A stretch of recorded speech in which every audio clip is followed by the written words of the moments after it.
Benji Espinosa niega integrar equipo de abogados de Pedro Castillo. Si me invitaban, declinaba. Ante la difusión de una reciente invitación a conferencia de prensa organizada por los abogados del golpista Pedro Castillo, en la que se señala que el letrado Benji Espinosa forma parte del equipo legal, este último salió al frente para desmentirlo. En la invitación de prensa, compartida en las plataformas digitales y efectuada el pasado lunes, destacan los nombres y apellidos de Wilfredo Robles, Eduardo Pachas, Iber Maraví, Walter Ayala, Nicolás Bustamante y Guillermo Olivera. Todos ellos, además de Espinosa, estarían integrando el staff de Castillo, cuya finalidad es sustentar los argumentos jurídicos de una acción de amparo presentada el 22 de enero de 2023 que solicita la nulidad de la resolución del Congreso que declaró la vacancia presidencial. Benji Espinosa desmiente información. Al respecto, el hombre de leyes Benji Espinosa negó ser parte del equipo legal de Pedro Castillo, revelando que jamás recibió una propuesta de este tipo, pero aclaró que, de haber sido así, lo rechazaría. Soy ex abogado defensor del expresidente Castillo. El 7 de diciembre pasado, del 2022, cuando renuncio, comunico que mi renuncia es irrevocable y hoy, meses después, mantengo la misma posición firme e inalterable. No he vuelto a hacer la defensa. A mí me ha sorprendido, precisamente se me alcanzó ese comunicado, se me alcanzaron otros más, pero con redacciones idénticas, en donde se colocaba mi nombre, inconsultamente se ha puesto mi nombre, porque nunca he sido invitado, nunca se me ha preguntado siquiera, entonces habían puesto mi nombre como si fuera parte del equipo legal al cual yo no pertenezco. Nunca he preguntado, si me hubiese invitado, hubiese declinado la invitación, porque definitivamente... ¿Porque el argumento le parece surreal? No, porque he señalado que mi posición y mi postura es que siempre defendía al presidente teniendo con la mano izquierda la ley y con la mano derecha la Constitución.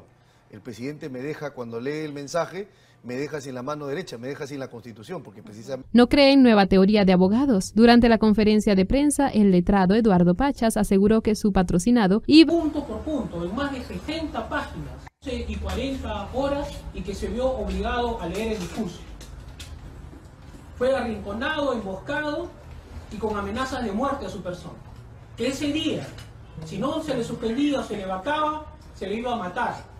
Y luego a su familia se le iba a detener. Al oírlo, Espinosa dijo no creer en la nueva teoría que justifica el accionar del exmandatario. Me parece, en todo caso, si se me permite, una posición no consistente con los hechos. No estoy, de ninguna manera, voy a entrometerme en las estrategias de defensa de mis colegas, porque nunca lo hago. Yo lo respeto, aunque no pueda compartir. Pero me parece que no es tan verosímil, porque uno cuando implementa una estrategia de defensa, lo primero que tiene que pensar es, ¿lo que voy a decir es creíble? Realmente, a la luz de los hechos y las evidencias disponibles hoy. Que declaró la vacancia presidencial del maestro Rural y determinó la aplicación del régimen de sucesión que llevó al poder a la vicepresidenta Dina Boluarte. Estarán presentes en la reunión, dicen los abogados Wilfredo Robles Rivera, Eduardo Pachas, Benji Espinosa Ramos, Iber Maraví Olarte, Walter Ayala, Nicolás Bustamante Coronado y Guillermo Olivera Díaz. Ahí está la fecha, hora y el lugar. Minutos después, horas, me parece después, salió en sus redes sociales el doctor Benji Espinosa a desmentir esto. Y él se encuentra esta noche con nosotros y a quien le agradecemos por haber venido al estudio. Doctor, ¿cómo está? Buenas noches. Claudia, muy buenas noches. Gracias por la invitación. Un placer volver después de un tiempo. Ahora 2023. Así es. ¿En qué calidad viene? ¿Es usted defensor aún del señor Castillo? No, soy ex abogado defensor del expresidente Castillo.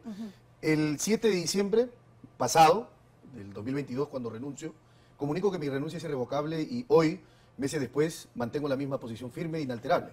No he vuelto a hacer la defensa. A mí me ha sorprendido, precisamente se me alcanzó ese comunicado, se me alcanzaron otros más, pero con redacciones idénticas, en donde se colocaba mi nombre, inconsultamente se ha puesto mi nombre, porque nunca he sido invitado, nunca se me ha preguntado siquiera, entonces habían puesto mi nombre como si fuera parte del equipo legal al cual yo no pertenezco. ¿Nunca se le ha preguntado, es que usted sabía los argumentos que hoy se iban a ofrecer en esta rueda de prensa y le parecía surreal formar parte de esta convocatoria? No, porque nunca se me preguntó, y si se me hubiese preguntado, si me hubiese invitado, hubiese declinado la invitación, porque definitivamente... ¿Porque el argumento le parece surreal?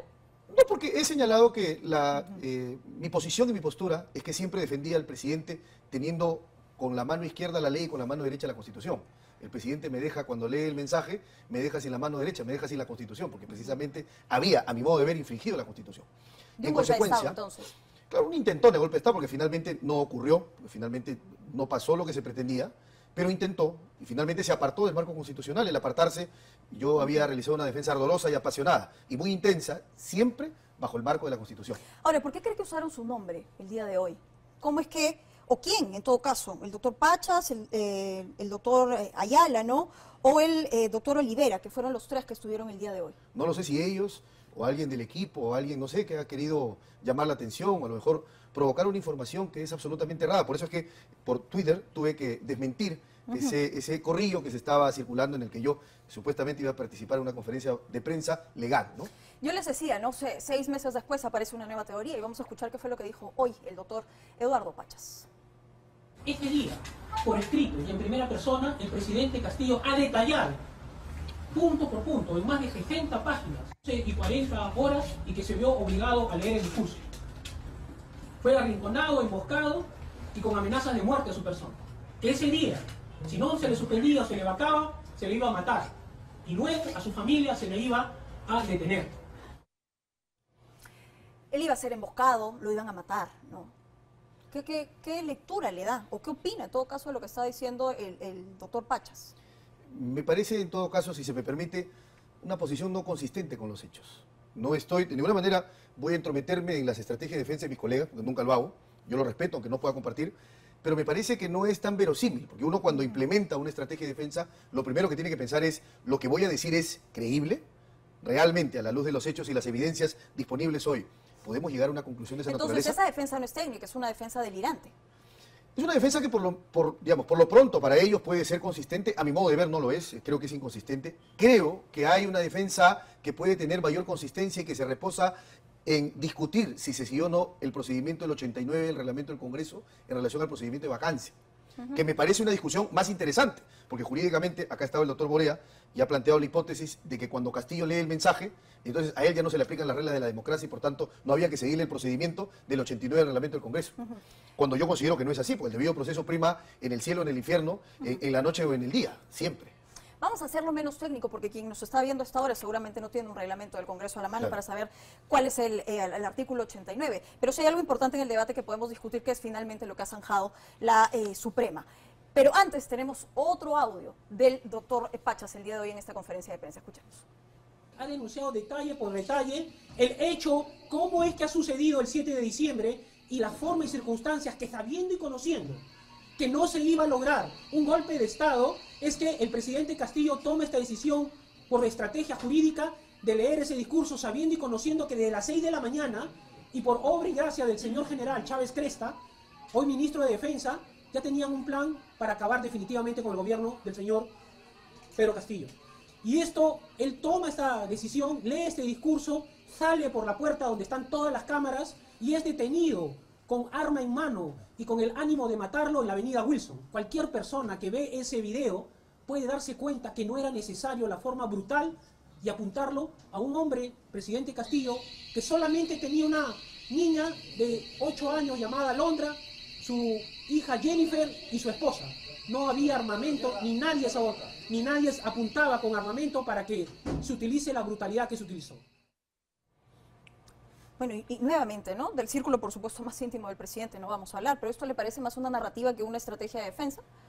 Yo me permito ahora nuevamente disentir de mi colega el doctor Pachas porque utiliza la expresión estrategia jurídica. Y qué bueno que ahora lo haga, ¿no, doctor Espinosa? Porque usted y el doctor Pachas eran inseparables en una defensa férrea del presidente. No, podíamos disentir, pero como siempre pasa, uno puede disentir a la interna, pero al exterior hay que mostrar unidad, hay que mostrar que hay Entonces, algún tipo de discrepancia. constantemente chocaban. Podíamos discrepar, como pasa en la democracia, que puedes discrepar tú con otra periodista, por más que le tengas aprecio y respeto. Ahora, pero los Eso es abogados natural. de un solo presidente chocar al punto de finalmente salir a maquillar la situación, o sea, ¿era usted quien maquillaba la situación y salía al frente a intentar poner paños fríos respecto a lo que se estaba viviendo al interno? Discutíamos, deliberábamos, intercambiábamos ideas y finalmente decíamos la posición es una sola.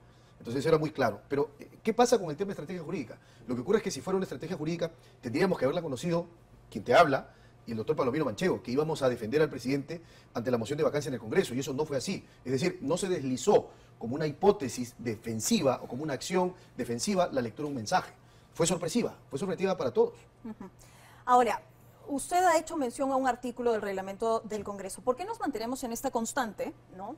El debate seguramente lo permite, pero a la luz de los hechos, ¿por qué nos mantenemos en esa constante cuando ya la Suprema ha zanjado bastante bien el tema con la flagrancia delictiva? Porque la Suprema no tiene la palabra definitiva, porque la Corte Suprema ha dicho, sí, acá uno cuando confirma la detención preliminar y la convalida, dice ha habido flagrancia. Cuando le dicta prisión preventiva, dice hay alta sospecha o sospecha grave de que el presidente pudo haber cometido rebelión o conspiración para rebelión, ¿correcto?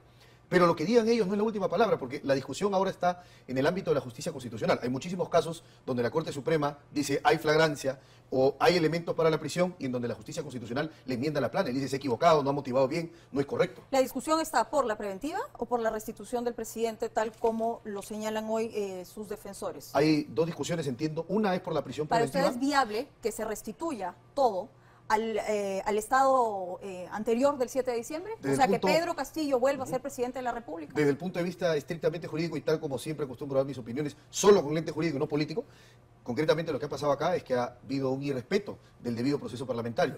El Congreso actuó con apresuramiento, con prisa. Entonces, por supuesto, se ganó el aplauso, pero finalmente no actuaron como correspondía. Nadie puede ser desviado del procedimiento preestablecido, en este caso en el reglamento del Congreso, en el 89A, que establece que, por ejemplo, si quieres precipitar el debate y la votación de una vacancia, tienes que contar con la votación de 4/5 partes del número legal del Congreso, que no se tenía. Yo vuelvo y repito, esa discusión ya la zanjó la Suprema. Y tengo la resolución a la mano que da detalles, ¿no? El paso a paso de lo que ocurrió el día 7 de diciembre, ¿no? Y hay varios elementos que son importantes de recordar, seguramente pues, sería muy pesado esto, pero ¿por qué insistir precisamente en un procedimiento, que es el que usted señala, que ha utilizado el Congreso de la República, según usted, a sus anchas y para el aplauso de la gente? Porque el problema está que cuando la Cámara Legislativa no actúa con reflexión, no actúa con mesura y con prudencia, que debe ser la tríada de valores que presiden toda la actuación de los congresistas, el problema está en que se generan estas hendiduras que pueden ser aprovechadas jurídicamente. Porque si no hay debido proceso, significa que esa decisión, producto del irrespeto al debido proceso o fuera de los marcos del debido proceso, es nula.